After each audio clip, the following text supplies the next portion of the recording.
we're getting into springtime here in Phoenix, and I wanted to show you, give a little update on how the rose garden is doing. I have one rose that's blooming right now, but the majority, all the rest of my roses are just getting ready to bloom. So in this video, I just wanted to show you what I did to get ready for the springtime. And here in Phoenix, it is warm already. I think it's gonna be 90 something today. So we do get roses probably earlier in the year than others. So in Phoenix, we basically do our hard cutbacks in January, and then the rest of the January to March is about when the rose just starts putting on new growth and buds, and then we should get blooms here very soon. So I will take you through the garden and just show you what I did to prep everything for spring and show you how the roses look now. This is my distant drums rose. This is the first one to bloom this year. It does get a lot of full sun sitting right here, so it does, I think, speed up the blooming, the ability for the rose to bloom. So it looks really good. So here you can see these roses have put on a lot of green, a lot of foliage, and they all have buds that are about ready to go.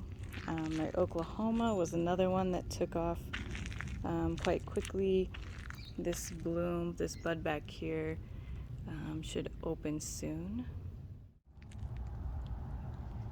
So I did cut this back. I do have a video on how to hard cut back roses on my channel. I basically do that to all of my roses that are established, meaning over a year. So basically I took the entire month of January, kind of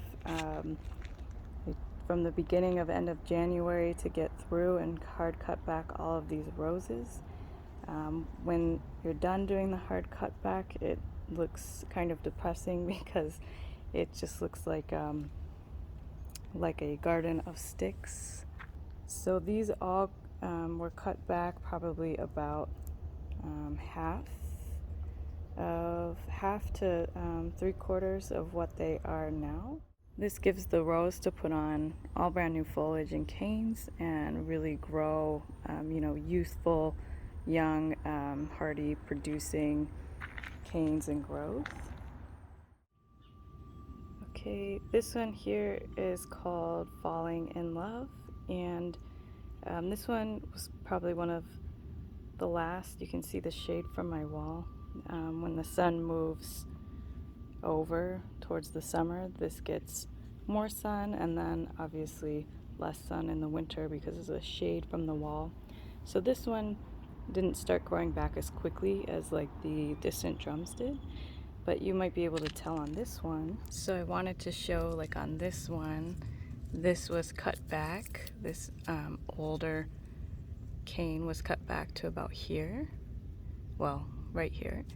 And you can see this new cane is brand new. This is what grew from January till now here in March. And this is what is putting on all of the new buds that are forming. So you can see from that it is very important to do your hard cutbacks in January. That's probably like the #1 rose chore I would suggest not skipping. That way you can get a really nice looking young, youthful foliage and growth.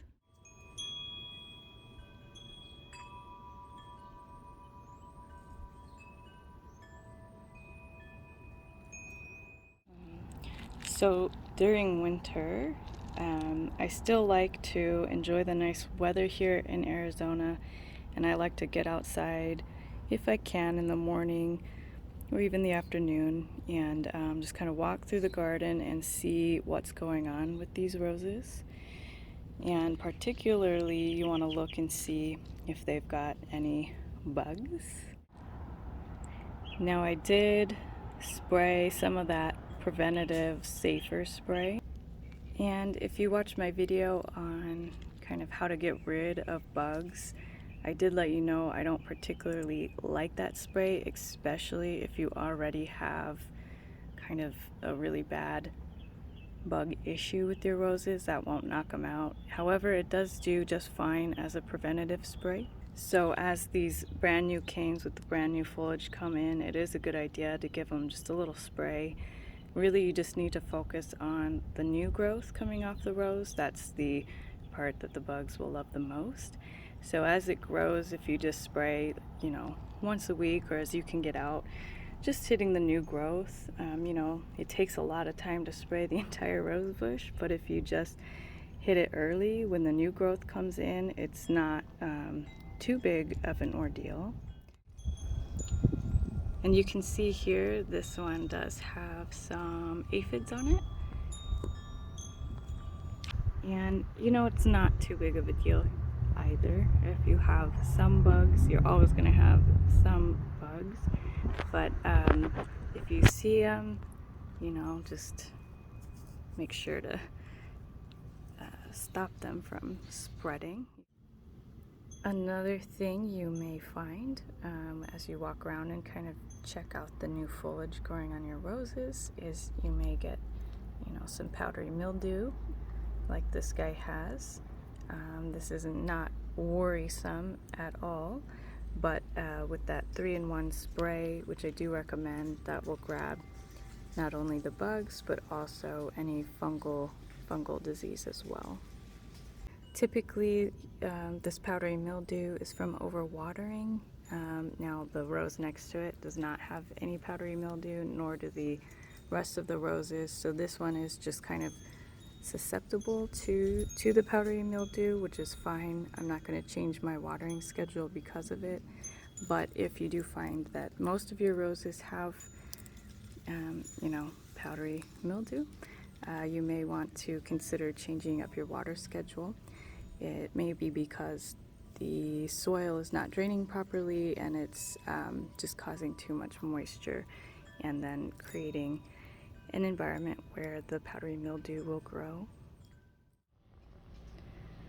So that is one chore in the winter that I do like to do. Just go around, walk through the yard, see who's putting on growth and if it looks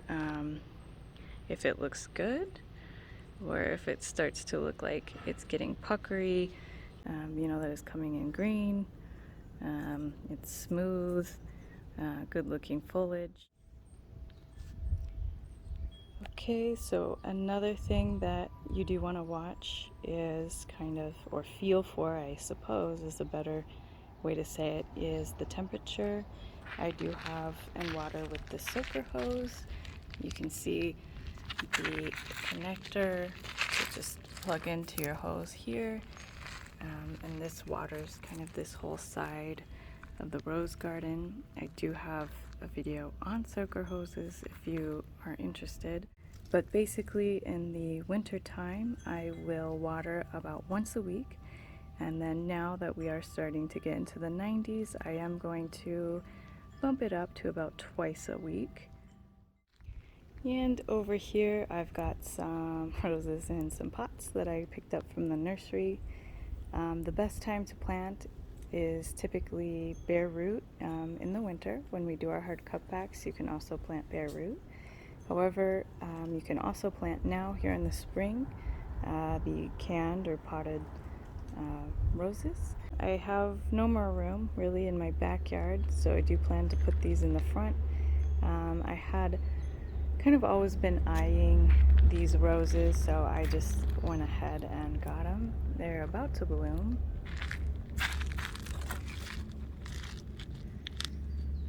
This one is Coco Loco.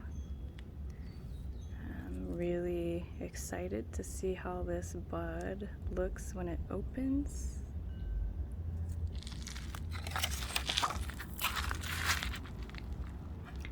This one I got here is Sedona. This one's not as close to opening as the Coco Loco, but I thought that they would look really nice together. And the last one I got is a little mini Sunblaze. I guess it's not a Sunblaze rose, but it is a mini Weeks rose. Midnight Fire. No idea how that'll look. Just kind of waiting for this bloom to open. But I thought these 3 would look really pretty together, and we'll see how they do. I plan to plant them on a western facing wall here in Phoenix, so I'll let you know how that goes.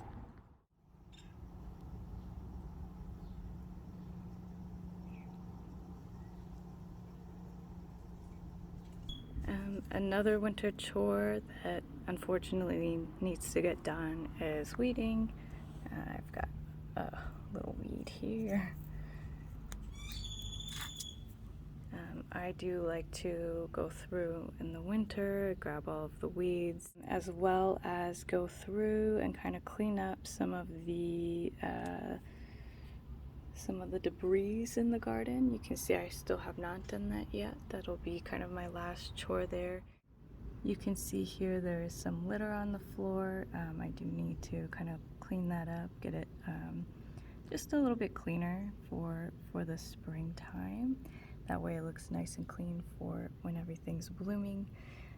And as I do this, the last thing I will do is apply a fresh coat of mulch. So I personally have not done that yet. I have not been able to apply the mulch.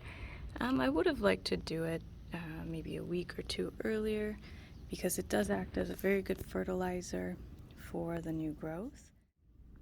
And typically when they're cut back, and once you cut them back, there's a lot more room to get in there underneath the rows.